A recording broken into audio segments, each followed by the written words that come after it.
మీ పార్టీని కూడా నేను ఇక్కడ రిక్వెస్ట్ చేస్తా ఉన్నా, ఏది బీఆర్ఎస్ రాష్ట్ర ఏది బీఆర్ఎస్ పార్టీని రిక్వెస్ట్ చేస్తా ఉన్నా, రేపు స్థానిక సంస్థ ఎన్నికలలో మీ పార్టీ కానీ 60% సీట్లను బీసీలకు కేటాయిస్తే మేము కూడా సపోర్ట్లు కొడతాం అధ్యక్ష.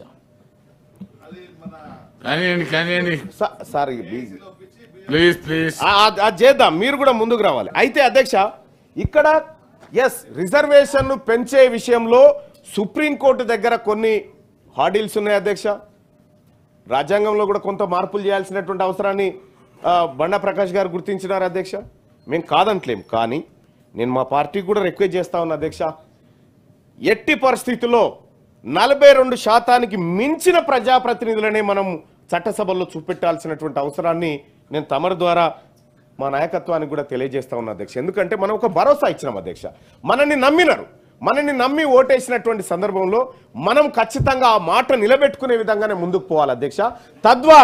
తద్వారా ఎందుకంటే ఇలా బీసీలంతా కాంగ్రెస్ పార్టీ మాత్రమే మంచి చేయగలుగుతుంది మాకు అనేటువంటి నమ్మకంతో ఉన్నారు కాబట్టి మేము ఆ నమ్మకాన్ని నిలబెట్టుకునే విధంగా మేము ఆ పార్టీ నాయకులుగా కూడా ఖచ్చితంగా మా మాట నిలబెట్టుకునే విధంగా మా వంతు తోడ్పాటును మా నాయకత్వానికి అందిస్తాం.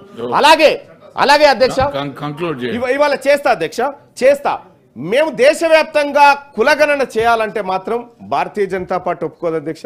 భారతీయ జనతా పార్టీ అధికారం ఎన్డీఏ కులగణన చేయడానికే వ్యతిరేకంగా ఉన్నారు, రిజర్వేషన్లు పెంచడానికి వ్యతిరేకంగా ఉన్నారు అధ్యక్ష. కానీ కొన్ని రిజర్వేషన్లు మాత్రం ఎలాంటి చర్చలు లేకుండా రిజర్వేషన్లు పెరిగిపోతా ఉన్నాయి.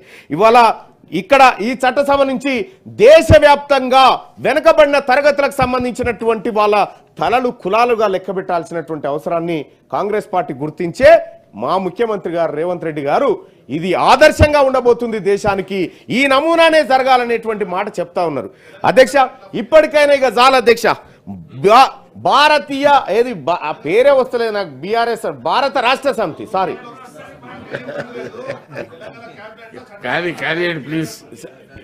సరే బీఆర్ఎస్ పార్టీ సరే కొంత భారతీయ జనతా పార్టీ అంశం వచ్చినప్పుడు అలా కొద్దిగా బాధపడతా ఉన్నారు. కానీ సరే మీకు ఉండవచ్చు బాధ, ఎందుకంటే మీకున్నటువంటి ఒప్పందాల మీకున్న ఏమన్నా నాకు అవసరం లేదు. కానీ భారతీయ జనతా పార్టీ కూడా మీరు కలిసినప్పుడు మాట చెప్పండి, బీసీల అంశం చర్చకు వస్తుంది, 50% రిజర్వేషన్ పెంపు విషయంలో మనం మీరంతా కూడా సహకరించమని మా తోటి మిత్రులకు మీ అధినాయకుల ద్వారా ఎట్లా కలుస్తారు కాబట్టి ఒకసారి పోయి ఒక మాట చెప్పి బీసీల విషయంలో బిల్లు పెంచి 50% స్లాబ్ను ఎత్తేయాలి. రెండోది భవిష్యత్తులో రాబోయేటువంటి సభలోనైనా సరే ఈ సభ తీర్మానం చేయాలి, బీసీలకు ఉన్నటువంటి 50% ఏదైతే 50% రిజర్వేషన్ స్లాబ్ ఏదైతే ఉందో దాన్ని ఎత్తివేసి రిజర్వేషన్లు పెంచి 9th షెడ్యూల్లో పెట్టే విధంగా మన సభలు తీర్మానం చేయాలని చెప్పి నేను తమరి ద్వారా రాష్ట్ర ప్రభుత్వానికి సూచన చేస్తున్నా అధ్యక్ష. చివరిగా ఒక మాట, ఈ విలీనమైనటువంటి గ్రామ పంచాయతీలో పెద్దలు కూడా చాలా మంది చెప్పినారు అధ్యక్ష, ఉపాధి కోల్పోతున్నారు అనేటువంటి మాట చెప్తా ఉన్నారు అధ్యక్ష.